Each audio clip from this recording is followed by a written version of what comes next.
Hello बच्चों, कैसे हैं आप सभी। मुझे आशा है आप सभी अच्छे और प्रसन्न होंगे।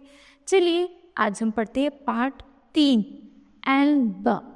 ठीक है, आइए इस पाठ से संबंधित कुछ बातें करें। जैसे तस्वीर किसमें लगाती हैं, मानवता क्या है। ठीक है, चलिए पढ़ते हैं, करते हैं इस पाठ की शुरुआत। उससे पहले पढ़ते हैं हम पाठ परिचय। ठीक, यह एक उदार हृदय सेठ की दया और मानवता की कथा है, जो किसी की भावनाओं और आत्मसम्मान को ठेस पहुंचाए बिना मदद करना जानते थे। पंडित जी लाला सदानंद से लिया कर्ज चुकाना चाहते थे, पर आर्थिक तथा सामाजिक विविधताओं के कारण ऐसा नहीं कर पा रहे थे। लाल सदानंद उनकी आत्मा पर पड़े इस बोझ से उन्हें मुक्त करवाने का सफल प्रयास करते हैं, जो बाद में पंडित जी पर प्रकट हो जाता है। इस कथा में मानवीय भावनाओं की बारीकियों को सुदर्शन जी ने बड़ी खूबी से उजागर किया है। ठीक है, चलिए करते इस पाठ की शुरुआत। आइए शुरू करते हैं। पंडित शादीराम ने ठंडी आह भरी और सोचने लगे, क्या यह ऋण कभी सिर से न उतरेगा। वे गरीब थे, परंतु दिल के बुरे न थे। वे चाहते थे जिस तरह भी हो अपने यजमान लाला सदानंद का रुपया अदा कर दे। उनके लिए एक एक पैसा मोहर के बराबर था। अपना पेट काटकर बचाते थे, मगर जब 4 पैसे जमा हो जाते थे तो कोई न कोई ऐसा खर्च निकल आता था जिससे सारा रुपया उड़ जाता। शादीराम के हृदय पर बर्छियां चल जाती थी, मगर वे कुछ कर ना सकते थे। इसी तरह कई साल बीत गए। शादीराम ने पैसा पैसा बचाकर 80 रुपए जोड़ दिए। उन्हें लाला सदानंद के 500 रुपए देने थे। उनका लड़का लगातार 4 महीने बीमार रहा। पैसा पैसा करके बचाए हुए रुपये दवा में उड़ गए। पंडित शादीराम ने सिर पीट लिया। अब चारों ओर फिर अंधकार था, उसमें प्रकाश की हल्की सी किरण भी दिखाई न देती थी। लाला सदानंद अपने पुरोहित की व्यवस्था को जानते थे। उन्हें इस रकम की जरा भी परवाह न थी। वे इस बात से इतना डरते थे मानो रुपये उन्हीं को देने हों। उधर शादीराम के दिल में शांति न थी। वे सोचा करते थे कि यह भले मानस है जो अपनी रकम के बारे में मुझसे बात तक नहीं करते। लाला सदानंद की भलमनसी के सामने वे आंख न उठा पाते थे। एक दिन लाला सदानंद किसी काम से पंडित शादीराम के घर आए। उनकी अलमारी में कई 100 बंगला, हिंदी और अंग्रेजी की मासिक पत्रिकाएं देखकर बोले, यह क्या है पंडित जी। पंडित शादीराम ने उत्तर दिया, पुरानी पत्रिकाएं हैं। बड़े भाई को पढ़ने का शौक था, वही ये पत्रिकाएं मंगवाते थे। वे जब जीवित थे तो किसी को हाथ न लगाने देते थे। अब इन्हें कीड़े खा रहे हैं, कोई पूछता भी नहीं। गद्दी में क्यों नहीं भेज देते। इनमें चित्र हैं। जब कभी बच्चे रोने लगते हैं तो एक आध निकाल कर दे देता हूँ, बच्चों का दिल बहल जाता है। लाला सदानंद ने आगे बढ़कर कहा, दो जरा देखें कैसे चित्र हैं। पंडित शादीराम ने कई सुंदर और रंगीन चित्र दिखाए। लाला सदानंद कुछ देर तक उलट पलट कर देखते रहे। सहसा बोले, ये चित्रकला के बढ़िया नमूने हैं। अगर किसी शौकीन को पसंद आ जाए तो 1000-2000 रुपए बड़ी आसानी से कमा सकते हैं। पंडित शादीराम ने एक ठंडी सांस भरकर कहा, ऐसा भाग्य हो तो ये धक्का ना खाता फिरता। लाला सदानंद बोले, एक काम करें। उन्होंने बोला, क्या। जितनी अच्छी अच्छी तस्वीरें हैं सबको छांटकर अलग कर लें। बहुत अच्छा, जब यह कर चुके तो मुझसे कहलवा दें। आप उन्होंने कहा, आप क्या करेंगे। मैं इनकी एल्बम बनाऊंगा और आपकी तरफ से विज्ञापन दे दूंगा। हो सकता है यह विज्ञापन किसी शौकीन के हाथ पड़ जाए और आप 2-4 पैसे कमा ले। तस्वीरें बहुत बढ़िया है।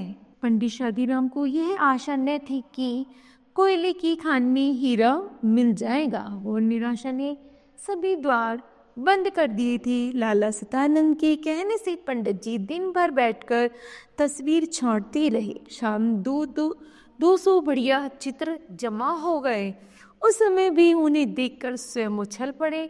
उनके मुख पर आनंद की आभा नाचने लगी। वे उन चित्रों की ओर इस तरह देखती थी मानो उनमें से हर एक में 10 का नोट हो। बच्चों को उधर देखने तक न देते थे। वे सफलता के विचार से झूमने लगे थे। लाला सतानंद ने चित्रों को एल्बम में लगवाया और समाचार पत्रों में विज्ञापन दे दिया। अब पंडित शादीराम हर समय डाकी की प्रतीक्षा करने लगे। वे रोज सोचते थे कि आज कोई चिट्ठी आएगी। दिन बीत जाता और कोई चिट्ठी नहीं आती थी। रात को आशा सड़क की धूल की तरह बैठ जाती थी। मगर दूसरे दिन लाला सतानंद की बातों से टूटी हुई आशा फिर जुड़ जाती थी। दिन बीतते गए। आखिर एक दिन शादीराम के भाग्य जागे। कोलकाता के एक मारवाड़ी सेठ ने पत्र लिखा कि एल्बम भेज दो, मगर पसंद आ गया तो खरीद लिया जाएगा। पंडित शादीराम दौड़े हुए लाला सतानंद के पास पहुंचे और उन्हें पत्र दिखाया। लाला सतानंद ने पत्र को अच्छी तरह देखा और जवाब दिया, रजिस्ट्री कराकर एल्बम भेज दो। शौकीन आदमी मालूम होता है, खरीद लेगा। उन्हें पूछा, और मूल्य? लिख दो, 1000 रुपये से कम पर सौदा ना होगा। कुछ दिन बाद उन्हें जवाब में एक बीमा मिला। पंडित शादीराम के हाथ पैरों से ज्यादा उनके दिल कांप रहा था। उन्होंने लिफाफे को खोला और उछल पड़े। उनमें 100 के 10 नोट थे। पहले उनकी भाग्य ने करवट बदली थी, अब वह पूर्ण रूप से उठकर बैठ गया। पंडित शादीराम सोचने लगा, अगर 2000 रुपये लिख देता तो शायद उतने ही मिल जाते। इस सोच ने उनकी सारी खुशी किरकिरी कर दी।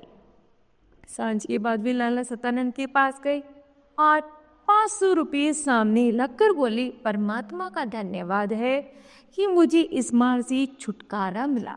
अपने रुपये संभाल लीजिए। आपने जो दया और सज्जनता दिखाई है उसे मैं मरते दम तक न भूलूंगा। लाला सतानंद ने हैरान सा होकर पूछा, पंडित जी, क्या सेठ ने एल्बम खरीद लिया? जी हाँ, खरीद लिया। और रुपये भी आ गए? जी हाँ, 1000। जी नहीं तो मुझ गरीब ब्राह्मण के पास क्या था जो आपका ऋण चुका पाता? परमात्मा ने मेरी सुन ली। मेरा विचार है कि आप ये रुपये अपने पास ही रखें। मैं आपका यजमान हूँ। मेरा धर्म है कि आपकी सेवा करो। अगर मैंने 4 पैसे दे दिए तो कौन सा गजब हो गया?